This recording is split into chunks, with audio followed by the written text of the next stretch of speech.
Okay, that was a close call. You guys remember that last sketch? When we covered the workup of restrictive lung disease? We had a full-on riot on our hands. Women's rights, antitrust laws, kids and stuff. Come on, we're at the turn of the century, people. It's called the Belle Epoch, not the wine epoch. So I don't know about you guys, but I'm going to kick back and hang out in my hoity-toity garden. All right, see the governess's tight, restrictive corset in the window there? It should remind you of our last sketch, where we provided a brief overview of restrictive lung disease, which is characterized by reduced lung compliance and reduced lung volumes on spirometry. The FEV1, FVC, and TLC are low, even though that FEV1 over FVC ratio is paradoxically normal or high. We also distinguished between extrinsic and intrinsic pathologies, whether it's the tissues surrounding the lungs that are non-compliant or the lungs themselves.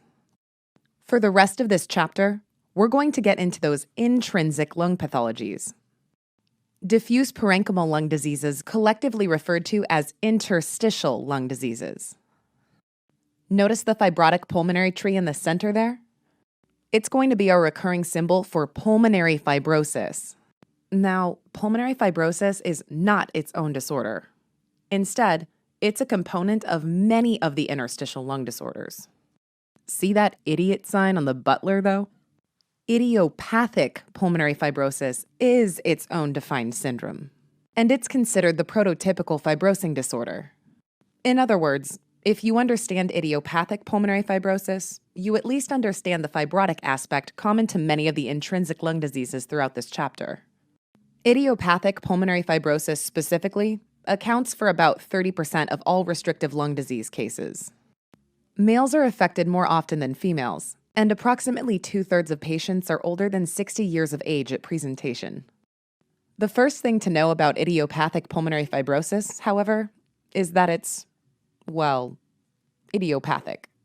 They haven't quite figured out what's causing the initial inflammatory event that triggers fibrosis. But the underlying process is actually summed up quite nicely by the disorder's other name, cryptogenic fibrosing alveolitis. Cryptogenic, meaning of unknown origin, fibrosis, as in the characteristic patchy but progressive interstitial fibrosis, and alveolitis, meaning that something is causing repeated cycles of inflammation to the alveoli. See those grape bunches in the back? They kind of look like the alveolar air spaces of the lung, right? Notice, too, that we've scattered a few especially red and inflamed-looking bunches in there as well, to depict repeated cycles of alveolitis. This involves the induction of a Th2-type T-cell response, and eventually all kinds of inflammatory cells rush to the area, including eosinophils and macrophages. Recurring episodes of inflammation ultimately damage the type 1 and type 2 alveolar cells that form the thin epithelial layer of the alveolar wall. This damage is depicted in the back there, by the cracks in that epithelial garden wall. This is where things start to go wrong. In normal circumstances, damaged alveolar cells get replaced, and everything's fine. Type 2 pneumocytes are able to replicate and repair the damage. In the setting of idiopathic pulmonary fibrosis, however, type 1 pneumocytes decide to release a bunch of cytokines instead. See how this spoiled rich kid gleefully empties his piggy bank full of cyto coins?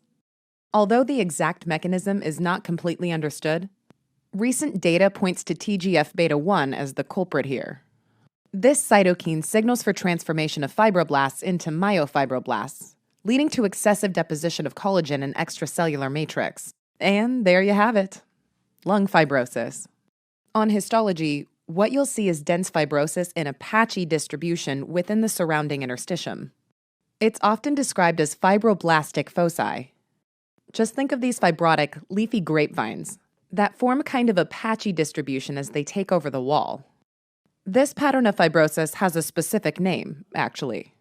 It's called usual interstitial pneumonia, or UIP. Weird, right? Do not think of pneumonia when someone tries to look all sophisticated and doctory and tell you, "'Tis but a usual interstitial pneumonia." UIP is merely the characteristic patchy fibrotic histology associated with idiopathic pulmonary fibrosis. And in this scene, It's the specific species of vine they've chosen for the garden. Juicy grape. All right, now that we know what idiopathic pulmonary fibrosis looks like at the cellular level, let's look at gross histology.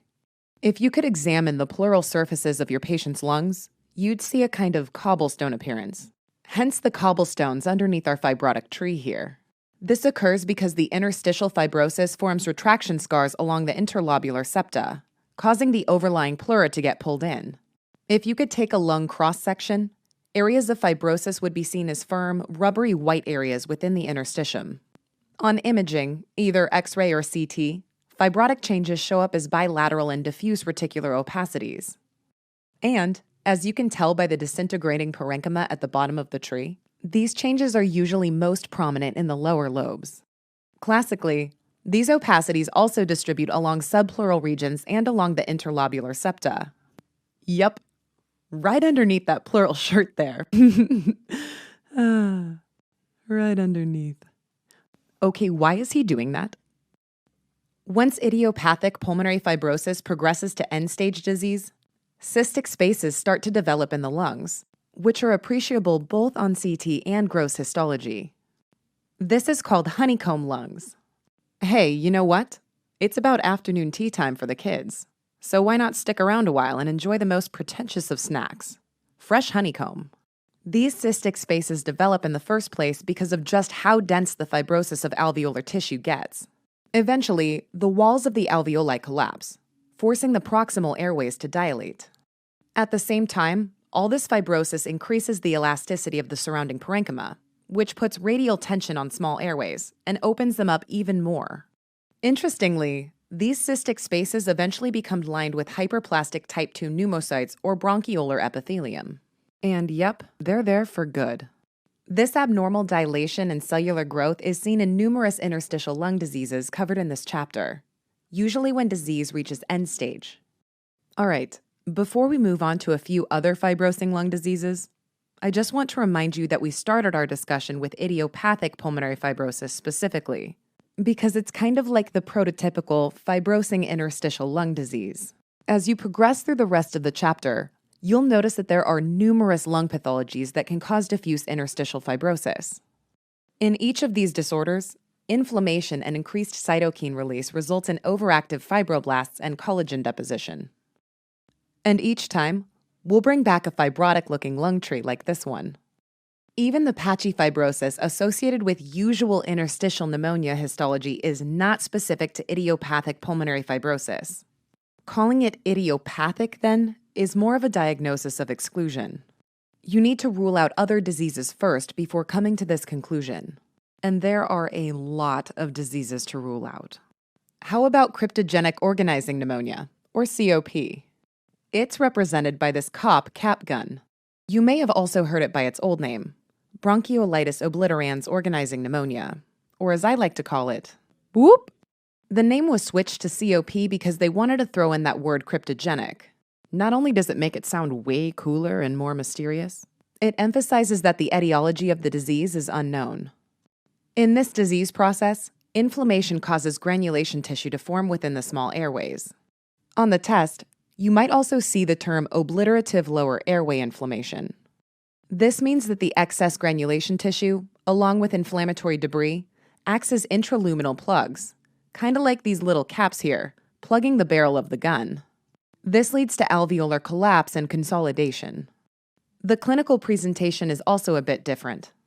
Cough and dyspnea will come on quite acutely. Just think of the sudden firing of a gun. Whoop!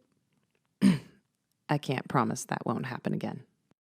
Also, watch out for associated fever and weight loss, hence that badass flame bandana he's got there. Although some patients with COP may recover spontaneously, most will require oral steroid treatment for 6 months or longer. So we've brought in our recurring symbol for glucocorticoids, that eerie moon face. It's supposed to remind you of the moon phases associated with Cushing syndrome and glucocorticoid overdose. Next, I just want to briefly remind you of a few drugs that can cause pulmonary fibrosis. I'm bringing them up now because the underlying cellular process at work here, which involves inflammation and fibroblast activation, is very similar to idiopathic pulmonary fibrosis. The list is long, by the way. There's amiodarone, a class 3 antiarrhythmic agent. You remember the fibrotic pulmonary vests on those three amigos, right?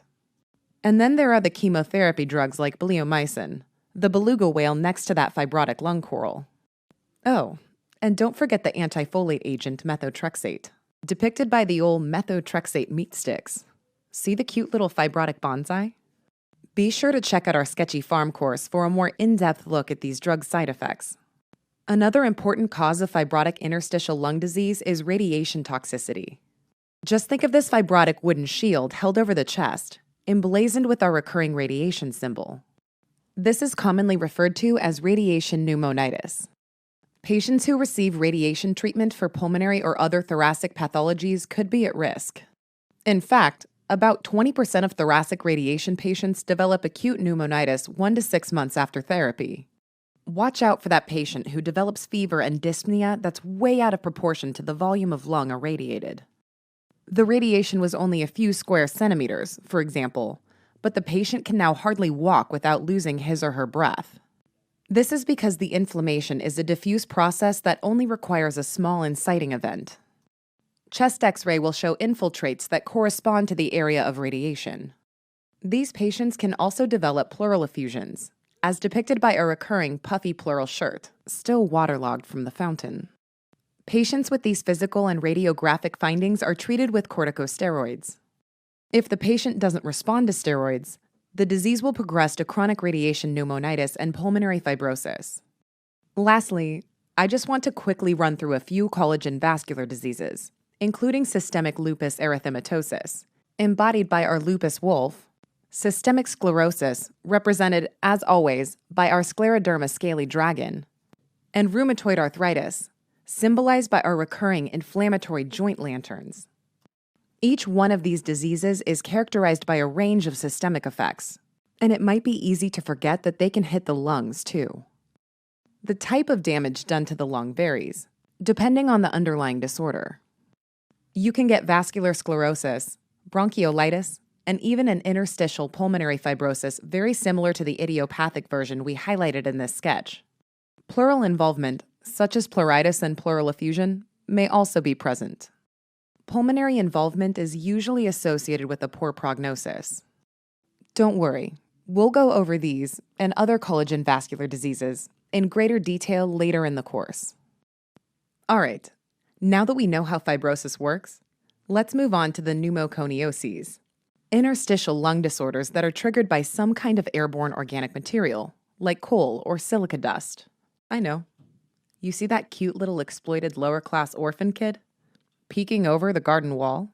Let's just follow the trail of dust he left behind, back to that factory, so you can breathe all that dust in firsthand.